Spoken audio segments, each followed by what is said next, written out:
En el año 1162, en el norte de Mongolia, nació un hombre que cambiaría el curso de la historia de la humanidad para siempre. No nació en un palacio. No nació entre reyes. Nació en una yurta de cuero en medio de la nada, durante uno de los inviernos más crudos que los mongoles recordaban.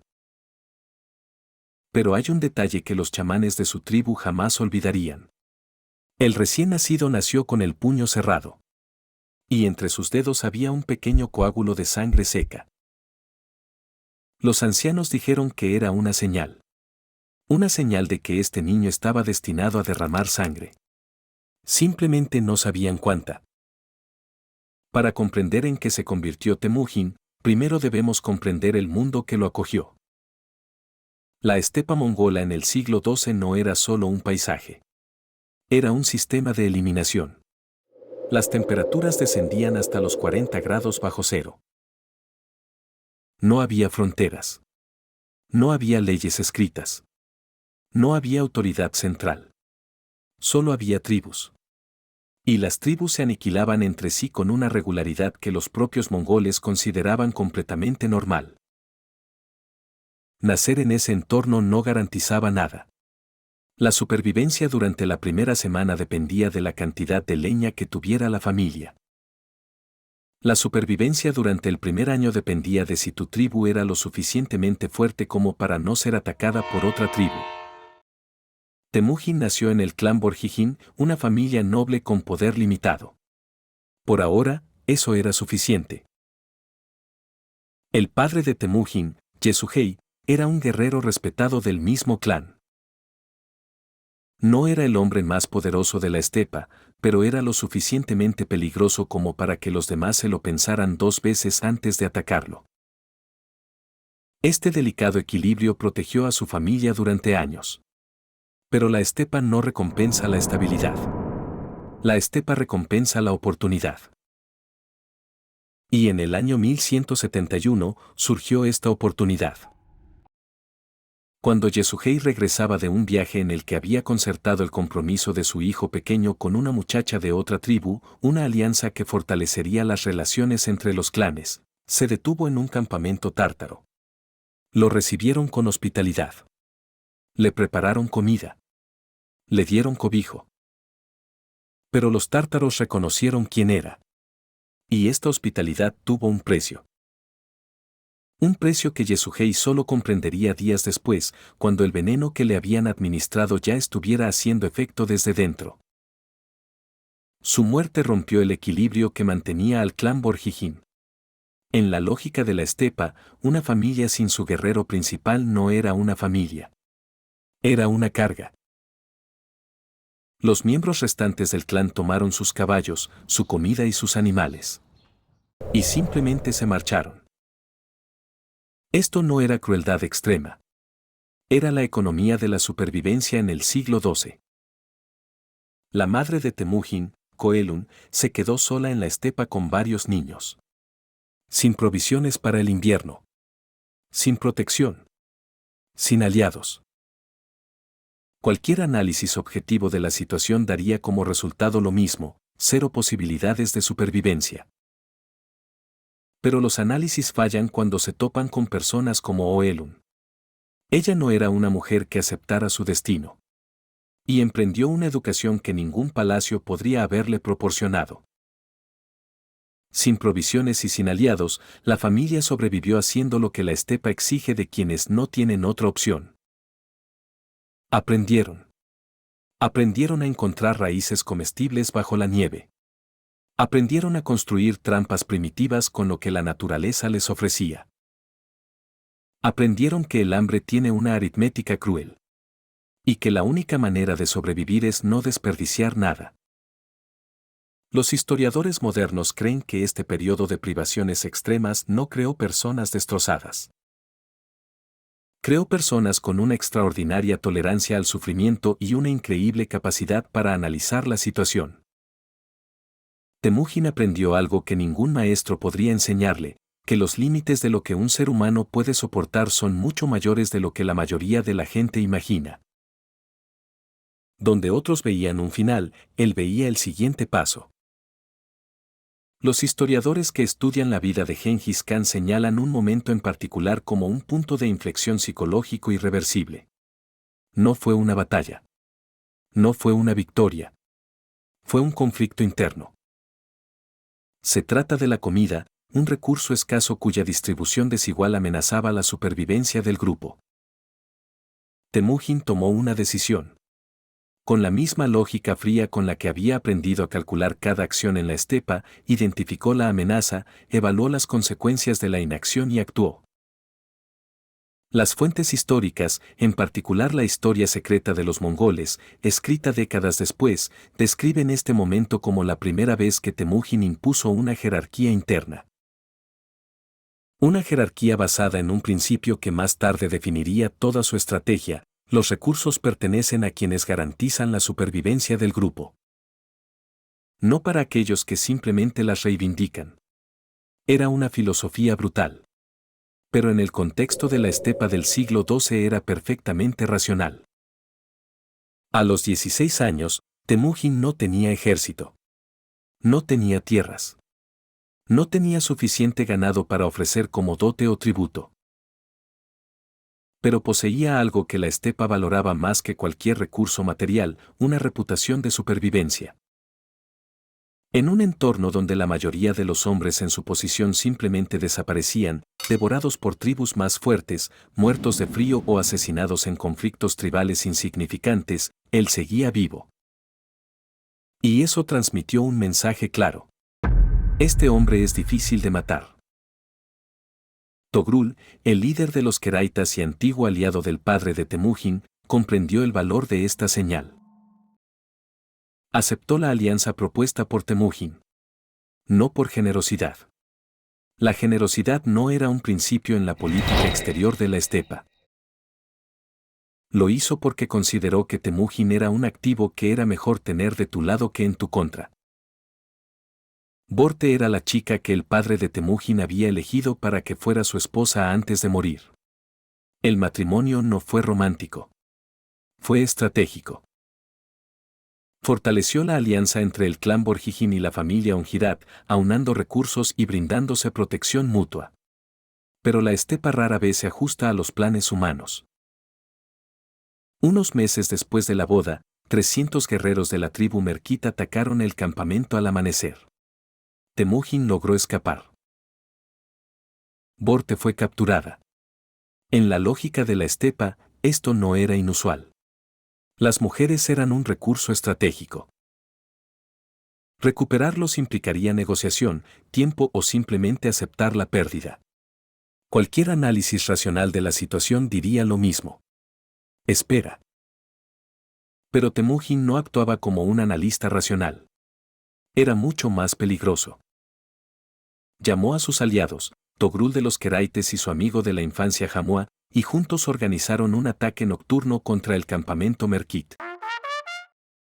La disparidad de poder no era el principal problema. El verdadero problema era la audacia. Los Merkits contaban con unos 300 guerreros. Temujin llegó con una fuerza combinada de aproximadamente 20.000 hombres. Pero lo más importante no era la cantidad, sino la velocidad de movilización. En cuestión de semanas, transformó su humillación personal en una operación militar coordinada entre varias tribus. Los Merkits no esperaban un ataque. Nadie había actuado así antes. El campamento fue tomado en la oscuridad. Borte fue liberado. Y el rumor de lo sucedido se extendió por la estepa más rápido que cualquier caballo. Pero lo que realmente distinguía a Temujin no era su ferocidad. La ferocidad era común en la estepa. Lo que lo diferenciaba era su política. Temujin introdujo un principio que ningún líder mongol había sistematizado antes que él: la rendición como un contrato. Cualquier guerrero de cualquier tribu que se rindiera antes o durante la batalla sería integrado al ejército de Temujin. No como un esclavo. No como un guerrero de segunda clase. Sino como un miembro de pleno derecho con los mismos derechos y obligaciones. Cualquiera que continuara resistiendo sería destruido.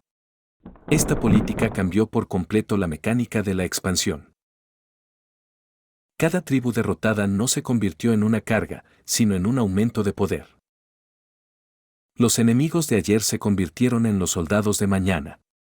Y la pregunta que todo guerrero opositor comenzó a hacerse fue simple: ¿por qué resistir? Pero el ascenso de Temujin no fue recibido con admiración universal. Jamua, su amigo de la infancia y aliado, comenzó a ver su creciente poder con una mezcla de respeto y preocupación. Durante años, ambos actuaron como aliados. Pero en la estepa las alianzas son efímeras. Todo se reduce a una pregunta: ¿quién está al mando? Hamuka era carismático y respetado. En muchos sentidos, era el igual de Temujin. Pero existía una diferencia fundamental entre ambos. Jamua pensaba en términos de tradición tribal. ¿Quién tenía el linaje correcto? ¿Quién merecía el poder según las antiguas reglas? Temujin pensaba diferente. Para él, el poder no se heredaba. No se merecía por derecho. Se construía. Decisión tras decisión. Esta diferencia hizo que el conflicto fuera inevitable. La estepa no era lo suficientemente grande para dos formas de pensar tan distintas. El conflicto entre Temujin y Hamuka no fue un accidente. Fue una consecuencia lógica de dos sistemas de poder incompatibles. Jamua representaba el antiguo orden, una aristocracia tribal basada en el linaje. Temujin representaba algo nuevo, una meritocracia basada en los resultados. La lealtad se ganaba mediante la competencia y se mantenía mediante la victoria. Durante años, ambos sistemas coexistieron. La estepa era lo suficientemente extensa y los enemigos comunes lo suficientemente numerosos como para mantener este delicado equilibrio. Pero alrededor del año 1201, este equilibrio se rompió. Una coalición de tribus liderada por Hamuka se opuso formalmente a Temujin. Este era el tipo de conflicto que solo podía terminar de una manera. En la estepa del siglo XII, la existencia de dos centros de poder iguales no constituía un estado estable. Era simplemente una pausa entre dos guerras. Jamua mantuvo la resistencia durante años. Reunió a aliados dispersos, organizó ataques y se negó a rendirse. En todos los sentidos, fue el oponente más peligroso al que Temujin se enfrentó jamás. No porque fuera más fuerte. Porque comprendía perfectamente lo que Temujin estaba construyendo y dedicó su vida a detenerlo. El final llegó cuando sus propios seguidores llegaron a la conclusión de que la resistencia era inútil. Entregaron Hamuka a Temujin con la esperanza de recibir una recompensa. Pero recibieron la muerte. Temujin ejecutó a quienes traicionaron a su amo. No por crueldad. Porque desde el principio había establecido una regla absoluta: la lealtad es el único valor no negociable. Quien traiciona una vez, volverá a traicionar. Hamuka fue confrontado por Temujin por última vez. Le ofreció el perdón. Él se negó. Pidió una muerte sin derramamiento de sangre, el mayor honor en la tradición mongola. Temujin se lo concedió. Fue el último homenaje a la única persona que casi lo detuvo. Una vez neutralizadas las tribus en guerra y dejado Jamua de ser un factor relevante, Temujin comenzó la siguiente fase. Una fase que muchos historiadores modernos consideran su contribución más infravalorada: la arquitectura institucional de su estado. Unir tribus por la fuerza no era nada nuevo. Muchos líderes antes que él lo habían intentado. Pero nadie logró mantener esa unidad después de la victoria. Temujin lo consiguió. Y lo hizo a través de tres cambios fundamentales. Primero, destruyó las antiguas estructuras tribales. Todos los guerreros fueron reorganizados en un sistema decimal. Grupos de 10, 100, 1000 y 10.000 hombres. La lealtad ya no era hacia la tribu. Era hacia el grupo y hacia el comandante. En segundo lugar, creó el Código Legal Yasa. Este código imponía las mismas reglas a todos, independientemente de su origen tribal.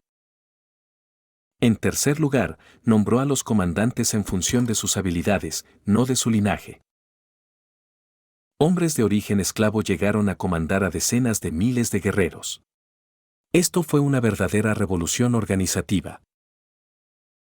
Y fue esta revolución, y no la violencia en sí misma, la que hizo posible el imperio mongol. En la primavera de 1206, a orillas del río Onón, el mismo río donde había nacido 44 años antes, Temujin convocó al Kurultai más grande que jamás había visto la estepa. Llegaron representantes de todas las tribus unidas. También llegaron guerreros que habían sido sus enemigos apenas una década antes.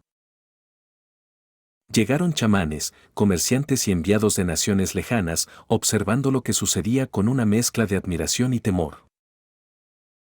Un chamán llamado Teb Tengri anunció a la asamblea que el cielo eterno, Tengri, la deidad suprema de los mongoles, había elegido a Temujin para gobernar no solo a las tribus, sino al mundo entero. Y entonces, ante un océano de guerreros alineados hasta donde alcanzaba la vista, a Temujin se le otorgó el título que la historia jamás olvidará, Genghis Khan, gobernante universal. Lo que comenzó con un niño que buscaba raíces bajo la nieve terminó con el nacimiento del mayor imperio terrestre de la historia de la humanidad. El mundo aún no sabía lo que eso significaba. Pero pronto lo descubriría. Las campañas del imperio mongol cambiaron para siempre la demografía de Asia Central, Persia, el norte de China y Europa del Este.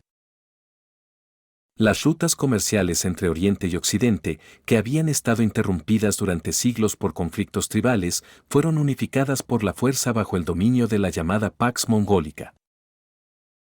Esto propició un flujo sin precedentes de bienes, ideas y enfermedades.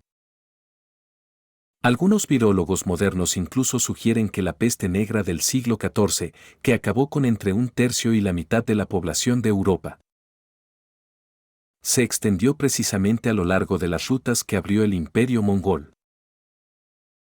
El hombre que aprendió a sobrevivir comiendo raíces durante el invierno mongol murió en el año 1227. Sin una sola derrota en el campo de batalla. Fue enterrado en secreto. En un lugar que permanece desconocido hasta el día de hoy. Ordenó que no hubiera tumbas ni monumentos. La tierra simplemente debía engullirlo.